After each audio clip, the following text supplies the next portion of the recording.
Behind palace walls, something snapped, and 3 words said it all. Enough was enough. Because just as Prince William and Catherine were stepping into the brightest global spotlight of their lives, Prince Harry chose the one place no crown can silence him: a courtroom. What followed wasn't noise, it wasn't gossip, it was a calculated eruption, and it changed everything. Only days earlier, the world had been watching a very different picture. William and Catherine, calm, confident, unshaken. Their public appearances were flawless, carefully timed engagements, warm smiles, steady leadership energy. International media framed them not just as royals, but as the future king and queen already in waiting. For a moment, it looked like the monarchy had finally found its rhythm again. Unity on the surface, stability on display. But while cameras focused on palace balconies and polished speeches, something else was brewing, quietly, deliberately, and far away from royal fanfare. Prince Harry had landed in London, not for reconciliation, not for ceremony, and definitely not for silence. On January 21, 2026, Harry walked into the High Court of Justice. No medals, no royal protection bubble, just legal documents, witnesses, and a lifetime of grievances waiting to be spoken aloud. What happened next stunned everyone. Harry accused Associated Newspapers, the publishers of the Daily Mail and Mail on Sunday, of years of unlawful information gathering.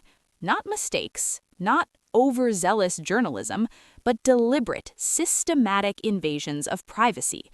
Phone hacking, voicemail interception, private investigators digging into his personal life.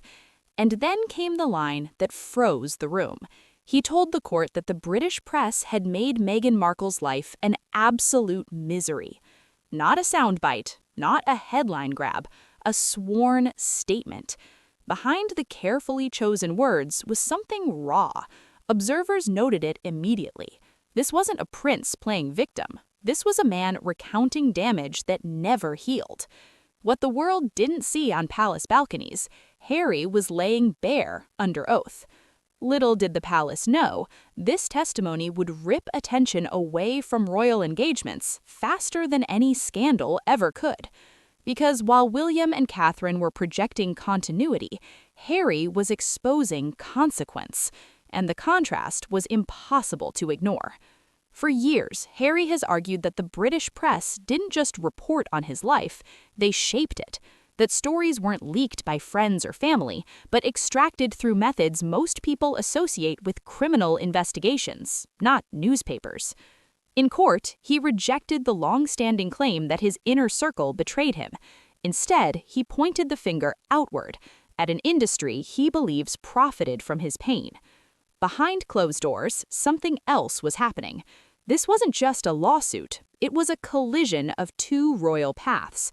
One brother building the future from within the institution, the other dismantling its darkest shadows from the outside. Just days before Harry spoke, William and Catherine had been praised for embodying a new era of royal leadership.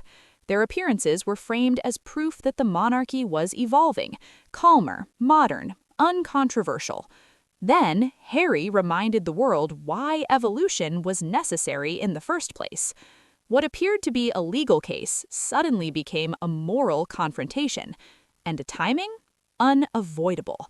As headlines about William and Catherine's statesman-like presence circulated, they were quickly overtaken by courtroom sketches, direct quotes, and uncomfortable questions.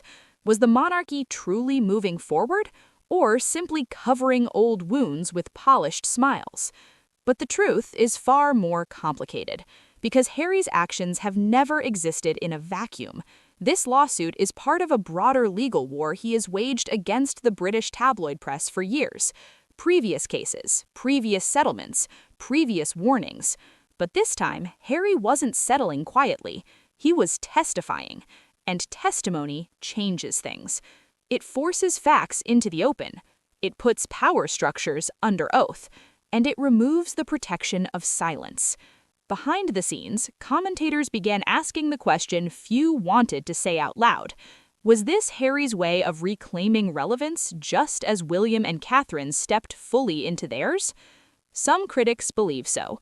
They argue that Harry's media strategy feels calculated, that legal battles, public statements, and timing are designed to keep him central to the royal conversation. Others see something entirely different. A man who tried leaving quietly, a man who tried explaining politely, and finally, a man who decided the only place left to speak was a court of law. Public reaction fractured almost instantly. Supporters called Harry courageous. They praised him for standing up to powerful media institutions that have never been properly held accountable. They saw a son shaped by relentless scrutiny, a husband protecting his wife, a father determined to break a cycle. But critics were just as loud. They accused him of reopening wounds, of dragging the monarchy through yet another public storm just as it was stabilizing, of competing for attention with his own brother. And hovering above it all was one deafening response: silence.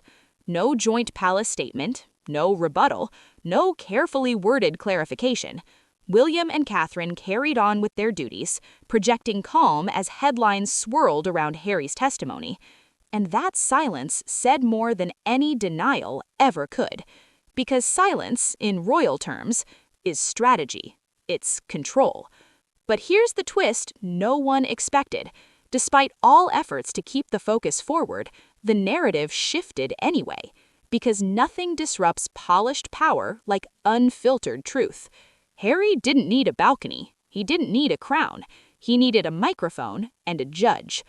Behind the public image of a fractured royal family lies a deeper struggle. Who defines the monarchy's story? Is it the future king and queen embodying stability and continuity, or the prince who walked away, yet refuses to let the past be rewritten? This moment wasn't about winning a case. It was about forcing acknowledgement, about reminding the world that behind royal tradition are human consequences, and that some of them are still unresolved. And just when everyone thought Harry's role in the royal saga was fading, Harry reminded the world why his voice still carries weight. Not through interviews, not through documentaries, but through sworn testimony. So now the real question isn't whether Harry went off. The real question is this: can a monarchy truly move forward without confronting what it left behind? Because one brother is building the future from within the institution, the other dismantling its darkest shadows from the outside. And history will remember both. This story is far from finished. What do you think this moment means for the future of the royal family? Share your thoughts in the comments. And if you want to stay ahead of royal stories that shape history, not just headlines, make sure you subscribe, because the next chapter may already be unfolding behind closed doors.